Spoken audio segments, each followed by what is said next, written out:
Welcome back into the end zone. Before we get into the Class 1A highlights, we were talking about the dominance of Calhoun City. In their last 8 games, they've won by a combined total of 232-48. What? It's absurd. Not even 50 Upora, points. Upora is the only team that scored more than 8 on them in that 8-game stretch. They put up 20. They got 3 shutouts. They've held other teams to 6 and 8 points. And they've scored 44, 47, 50, 44, 34, 44, 35, and 34. Yikes. They haven't scored less than 34.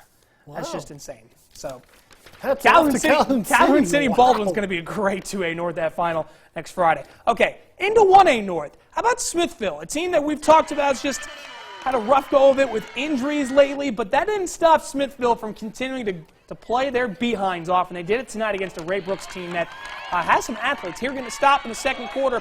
We're still scoreless when Ray Brooks is going to punt it here to Wesley Greer. Now, we promise you this is it's a wacky punt. Rugby style. Yeah, it took a pretty good bounce, but Ray Brooks forgot to completely cover Wesley Greer because he's going to get a touchdown. It's 7-0 Smithville. That's the only touchdown they had in this game. And by the way, Smithville didn't score on offense. They didn't score on defense. They scored all of their points on special teams. That punt return touchdown, and Nathan Terry is probably the hero. He had 2 field goals in the second half. That would be your winner for Smithville. 13-12. Don't tell me special teams don't matter, kids. The Seminoles. What a special win. What a big-time win. Special win. See what you did there. So Smithville's moving on to the 1A North final. Now, we don't know who they're going to play yet because someone forgot to pay the power bill in Shaw. So they're going to play tomorrow at 3 p.m., and Simmons and Shaw are going to go at it. We'll see how that all goes down. Okay, your 1A North bracket, we'll get to that here in a moment. This is another one I'd be interested to see. You know, you just mentioned the Calhoun City one. Here's another one. You know, Nanih Waiya, I don't remember the last time they gave up 10 points. Look at this run by the Thunder. Tobias Glass. Thunder. At 13 people jumping. I think I saw people running off the bench. But now it's the Lightning time. Chris Smith, that's 1A Mr. Football getting inside to Nanih Waiya's getting into enemy territory. And then let's give some more Thunder. Look at that. Just bullying people. That's a touchdown for Nanih Waiya. Boy, the Warriors keep on rolling. They win this one to 27. Nada. Zippo. Zilch for resurrection. Sorry, buddy. No soup for you. Nanih Waiya hasn't given up a point in a month. That's insane. 4 straight shutouts. I'm going to do some math. I'm going to do some math during the break and wait till you hear how badly Nanih Waiya has been beating teams. Yikes. They're going to face a Lumberton team that's going to be ready to go. They crushed Stringer 66-14, so Nanih Waiya is going to have their hands full. Okay, here's the brackets as I mentioned. 1A North, Smithville, no matter what, Smithville is going to have to go on the road to take on either Shaw or Simmons. So there we go. So Smithville, they're going to face either Shaw or Simmons. Both those games are, well, if Shaw wins, Smithville will host, but we have a pretty good indication Simmons is probably going to win. But 1A South, we do know Nanih Waiya is going to have to go to Lumberton.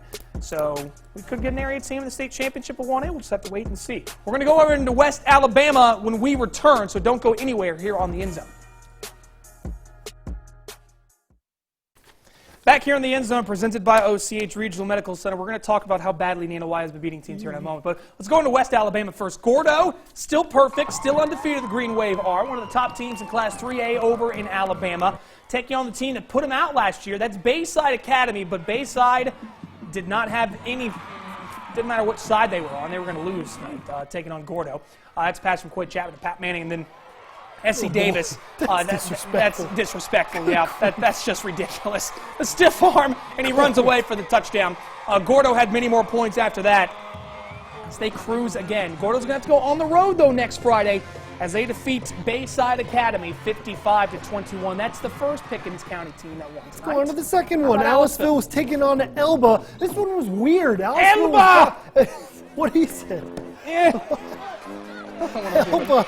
Here's a nice pitch and catch for Elba. They get inside Aliceville's 5-yard line, then they're going to rumble in for the score.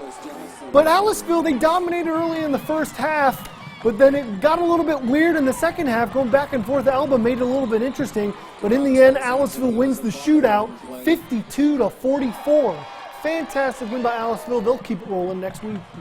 And then Pickens County also won over Decatur Heritage 48-12. So all of our West Alabama teams in Pickens County are still in it now.